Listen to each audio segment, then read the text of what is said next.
Hi, I'm Rob Patz. And I'm Kristen Stanton. And this is the Rob and Kristen Show.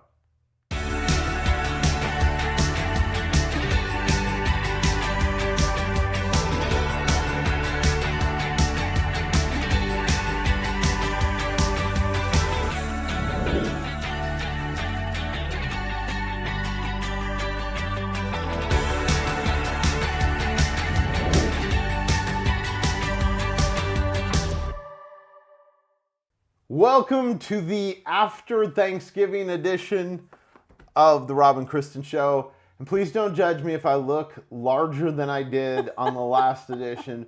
My wife cooked some amazing food this past week, and we had a great chance to have family with us, and it was just super fun. But boy, I think I may have gained a whole pant size. Well, that's because you ate maybe a little too much. I am stuffing. That's what I am. I'm fully stuffing. You know what though? And you know what happens after this is we've kind of turned the corner now. Now it's time to really start getting serious about Christmas. Christmas is right around the corner. It is. It's right around the corner. According to our Nutcracker, it's just a few days away compared to even last week. It's starting to scare me that we have a Nutcracker in our entryway, and he is mocking me because I haven't yet to start buying Christmas presents, and he tells me how many days until Christmas. Oh, you have lots of time. I have time. But hey, you know what? One of the things you could get your friends, family, or just acquaintances is some great slippers from My Pillow. You know I've talked about it. It is November, almost December, here in the great state of Ohio, which for me ushers in slipper season. And slippers are an important deal to have around the house. And you can go to mypillow.com, use the promo code ATV, get a great discount on those. But you know, Mike Lindell has a lot of other great stuff. When you go to My Pillow, it's more than just pillows. They have sheets. And even now, he has my coffee. Not my coffee. Not Rob Pat's coffee. He has Mike Lindell's My Coffee. So go to the website, mypillow.com, use the promo code ATV when you check out. And we appreciate it. But something else that, you know what, I've really come to appreciate? What's that? 5 things we think you should know. And this week, it's about Christmas. I love that. And I love this.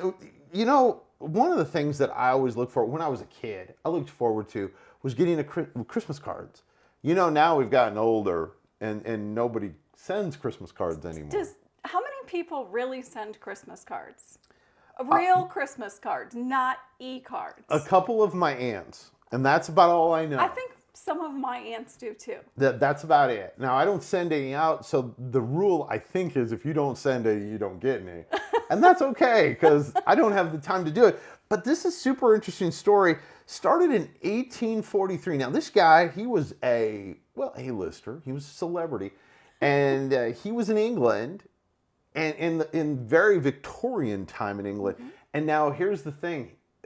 He was very popular, obviously. Obviously. And the mail started to stack up. And I understand the pressure of that. I always look at those beautiful cards and go, I should really do it. In fact, one year after we got married, I think the year we got married, I bought Christmas cards. They are still in my office in the box.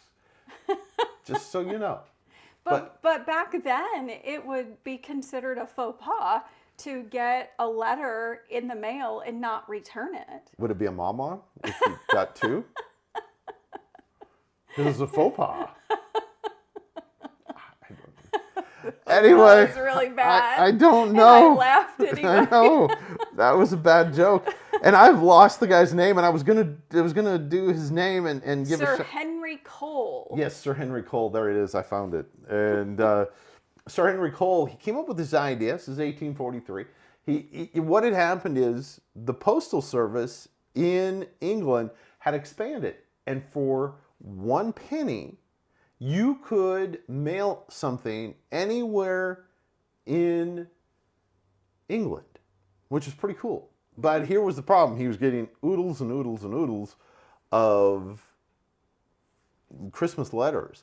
So he came up with an idea. Now, I love this. I love innovators. He hired a local artist or regional artist and had him create a card that had two. All he wrote was the name, and then it was season greetings of some sort. And we don't know exactly what I think it said Merry Christmas Merry and Christmas. Happy New Year.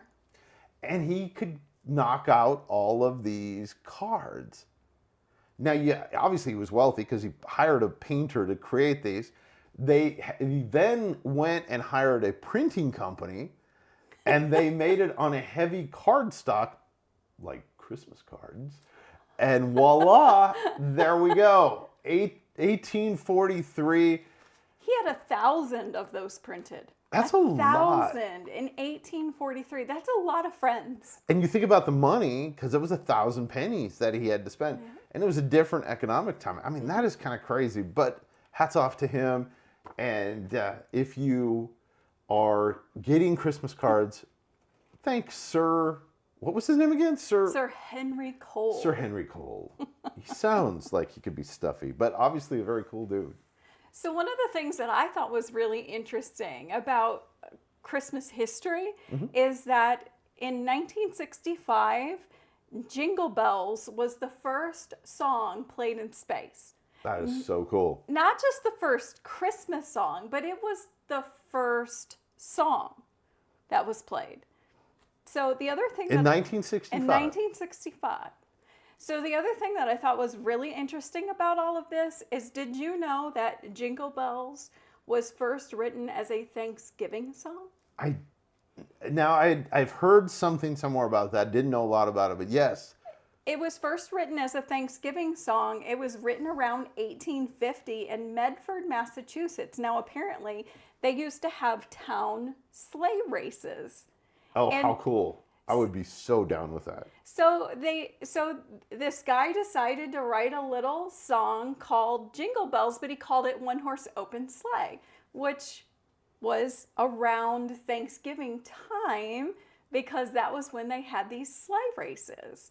So later, though, it became known as a Christmas song and was called Jingle Bells. You know, there was a second song they had thought about for playing in space, but it just didn't take off.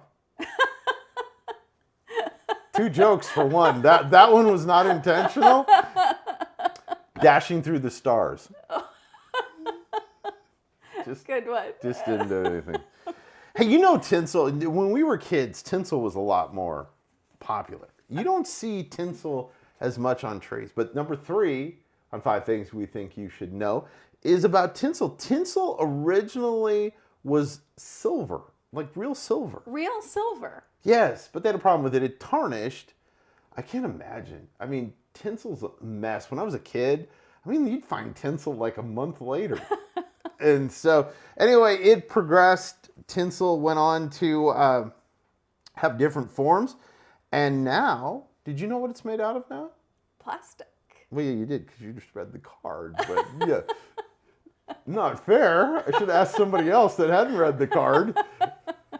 But yes, it's now made out of plastic, but still is a mess. And how many people, that would be a great question. Hey, you can hit us on the app and tell us, how many people still put tinsel on their tree? I haven't seen any, and I've done a couple of tree events this year already. We don't put tinsel on our tree because we have cats. Yes. And that's really dangerous to cats. So I hadn't thought of that, but yes. So we don't use tinsel. Now, when we were kids, we used to put tinsel on our tree. But you're right, I don't really see too many trees with tinsel on them anymore. But going back to thinking about in Germany a few centuries ago, they put real silver on their tree. That is so interesting. Can you imagine the sparkle? Oh, and it was killer because there are other things, and I can't remember what number 5 is or 4 is, so I'm not going to steal your number 4. I know what yours is. But you know that in Germany, the trees in that era were lit with candlelight. So can you imagine the candles and the tinsel? I'm kind of thinking this is not really a good idea, guys. I don't know, but I'm just saying. Anyway, but yes, I think it would be incredible, and it's beautiful. I love tinsel on a tree. It's just taking it off the tree. When you get a real tree and not a fake tree, you don't have to worry about it. You just throw it away? You just throw it away. That was my dad's rule. My dad's rule was mom took everything else off, and as he was taking the tree out, you'd see tinsel going everywhere as he went out. So that's one of the things we used to go to pick out our Christmas tree. We didn't set up fake trees. When we were kids, we went out and got a real tree. And so one of the things that I always remember is that we would get our tree and we would be putting the decorations on our tree, and Rudolph the Red-Nosed Reindeer was playing on TV. Oh, definitely. And that was kind of the sign. And usually that happened like after we were out of school for winter break. Pretty close. Yeah. Mid-December yes. usually. Well, either that or I was already checked out of school by that point. We could have still been going. We could have still been going. I just wasn't paying attention. Well, you probably had like your Christmas class parties and everything like that. I was carrying mistletoe around, but we won't talk about that. But I do want to talk about Rudolph the Red-Nosed Reindeer. Yes. Rudolph the Red-Nosed Reindeer, did you know that it was originally created as a marketing campaign by Montgomery Ward? Yes, he had a very shiny nose. And also it was a very shiny campaign. So Montgomery Ward in 1939, they had been giving out coloring books, and they decided that they wanted to just create their own coloring book instead of buying them and giving them out. So they decided to create a coloring book, and they wanted something that the children could color. So they decided to create Rudolph the Red-Nosed Reindeer so the kids could color Rudolph. And what was really interesting about that too is then a man by the name of Robert May was given the job of creating a poem for this book. And in the first year of publication for the Red-Nosed Reindeer, I think that's what it was called, was the Red-Nosed Reindeer, 2.4 million copies of Rudolph's story were given away. And this was in 1939. How cool is that? And you think about it marketing-wise, of course, that's my background. I mean, think how smart it was that Montgomery Ward came up with something. And of course, you always wonder, as somebody in the marketing world, did they claim their rights to that, their intellectual properties, so that when it was later used, they didn't? They did not. So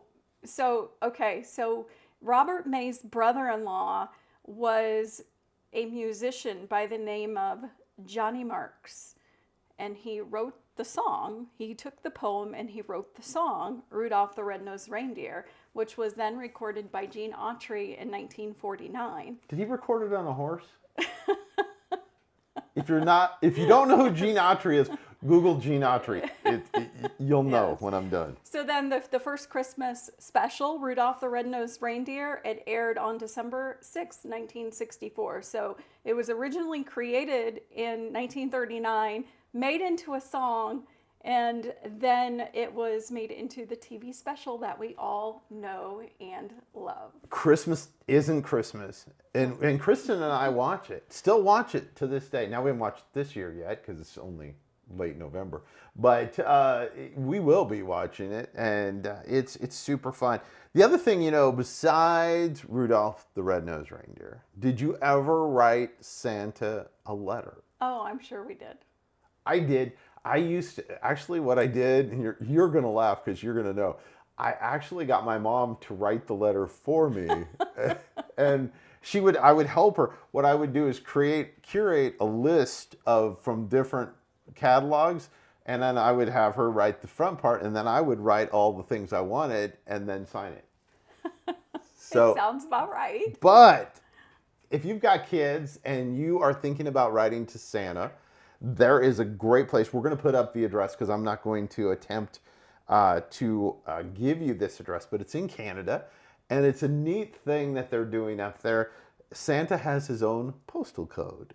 That is so neat. And here's the neat thing. If you get your stuff in by December 7th, they're not guaranteeing that you'll get return posted, a return letter, but they're saying they will. And in fact, if you pay the postage to get it there, Santa picks up the tab on the return.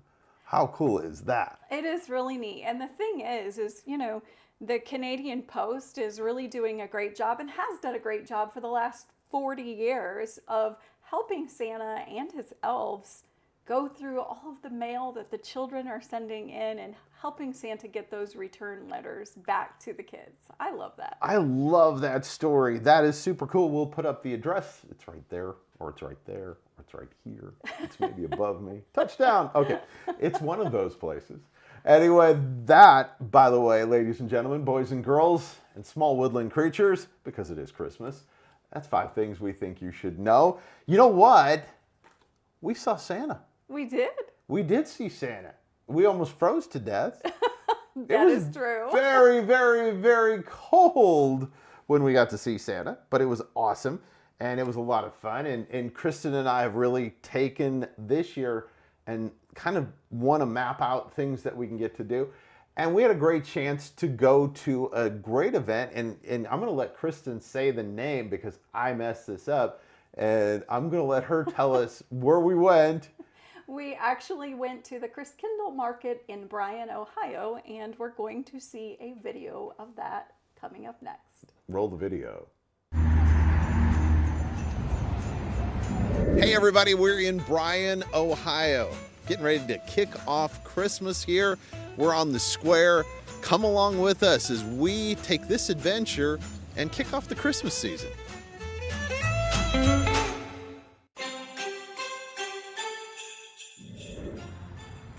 Would you look at that? It's Rudolph. The red-nosed reindeer.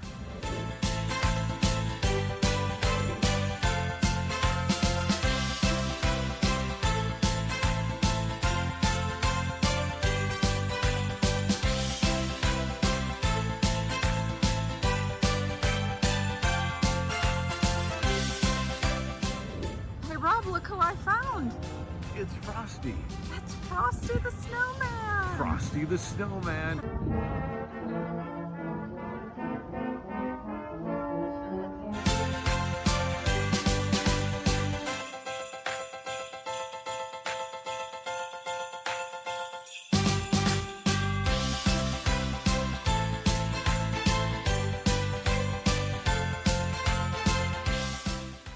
We are here on the square in Bryan, Ohio, and I'm standing right in front of the courthouse. And as you can see on either side of me are the nutcrackers that are here guarding the courthouse. Now, if there's one thing that says Christmas to me, it is these nutcrackers, because one of the traditions that Rob and I have are going to see the nutcracker.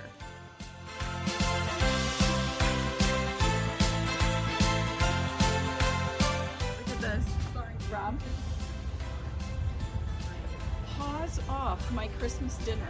That is cute.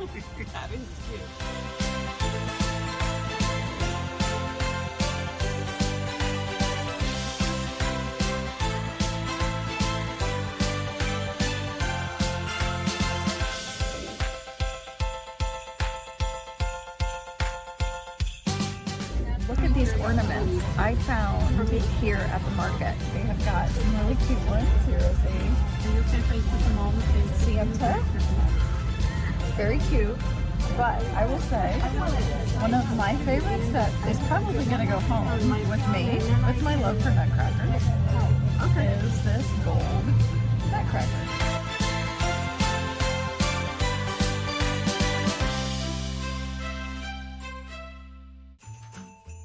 In festive spirit that we're here again tonight to celebrate the growing tradition of the Christkindl Market of Bryan. Strengthen our faith, our hope, and our love throughout the coming days of Advent, so that we will be prepared to celebrate the birth of Christ with abundant joy and great rejoicing.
Church of Bryan, Ohio is bringing us the nativity scene.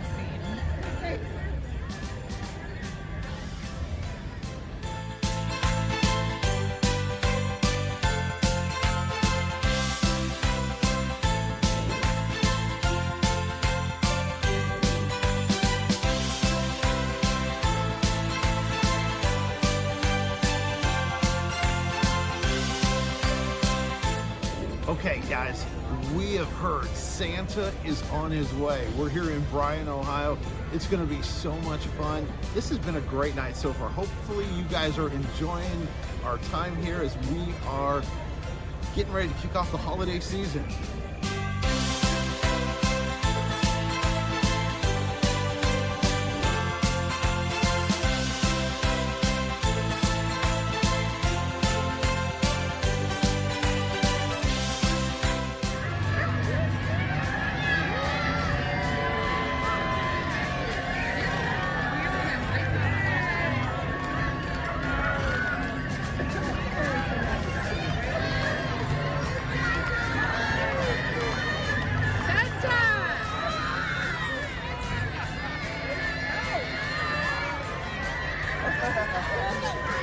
I wish that happened.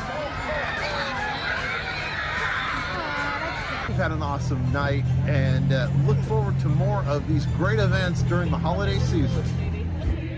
We wish you a Merry Christmas. We wish you a Merry Christmas. We wish you a Merry Christmas and a Happy New Year.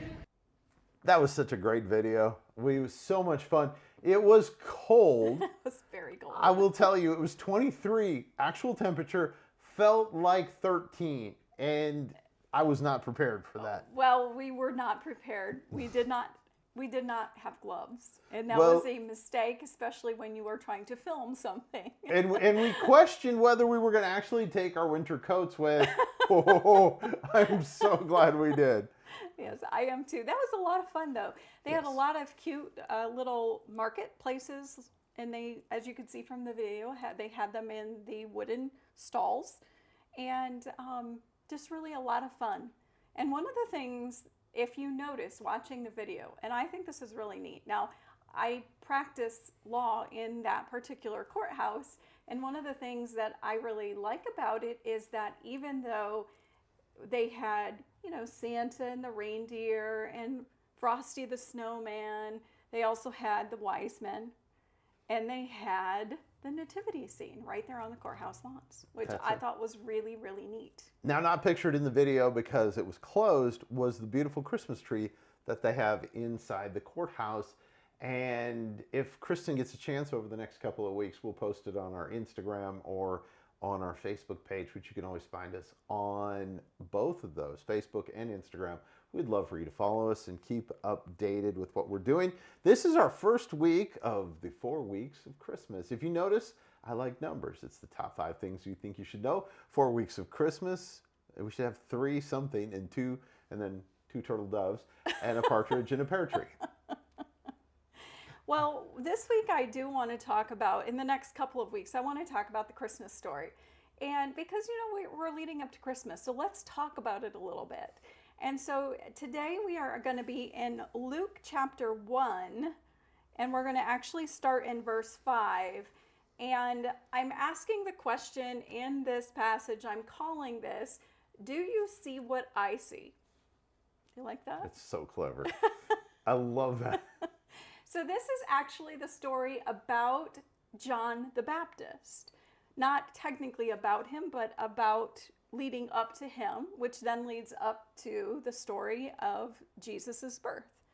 So in Luke chapter 1, verse 5, it says, "There was in the days of Herod, the king of Judea, a certain priest named Zechariah." So the Bible tells us exactly who we're talking about, but he also tells us in this verse, God tells us what his name was and what his position was. And he was a priest at that time. And the Bible goes on in the rest of that verse to say, and his wife, Elizabeth, she was one of the daughters of Aaron. And it says in verse 6, I love this. This is why it's so important. And they were both righteous before God, walking in all of the commandments and the ordinances of the Lord, blameless. Now I have that underlined in my Bible, blameless. So here we have a priest.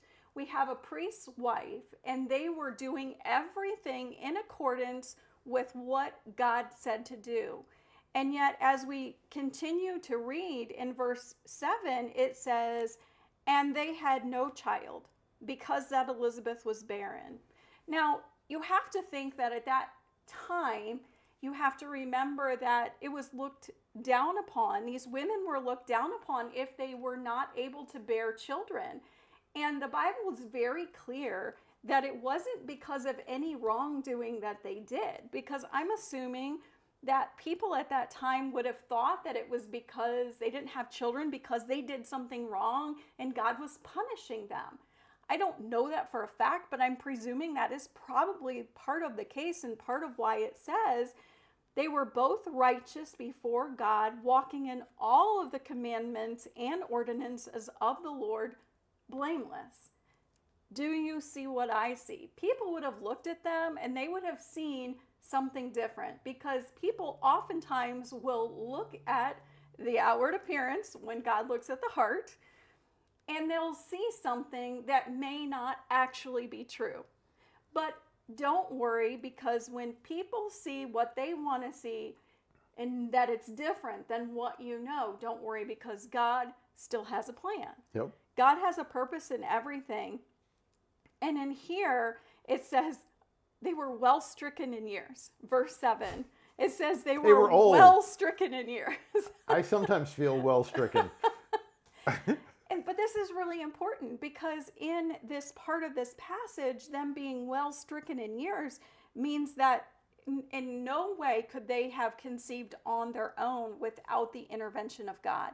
God having a plan, God knowing what the purpose of that was. And even though people thought this was the way it was, and maybe they were talking about them behind their back, I don't know. But at this point in time, God said, just hang on a second. This is what's going to happen. And when Zechariah was within the temple and he was burning his incense, he was doing the things that he was supposed to be doing in accordance with his position. There appeared, in verse 11, it says, there appeared unto him an angel of the Lord standing on the right side of the altar of incense. And when Zechariah saw him, he was troubled, and fear fell upon him. But the angel said unto him, fear not, for your prayer is heard. Now, it was probably a prayer that he prayed a long time ago, because remember, they were well stricken in years. But it was a prayer that they had prayed. Whatever it is that you prayed for, whatever it is that maybe you have forgotten that you prayed for, God heard your prayer. And God is going to answer your prayer, and he's going to do it in a time and in a way that you don't expect him to do. It may not be in the way that you want him to do. It may not be how you want him to answer your prayer, but God will answer your prayer, because he sees things differently than what we see them. God's timing is different than our timing. God's timing is different than our timing. And that's so hard for me to understand sometimes. I'm like, ooh, let's do it now. Yeah. So, hey, we appreciate each and every one of you. Thank you so much for watching each week, and go out and live an abundant life.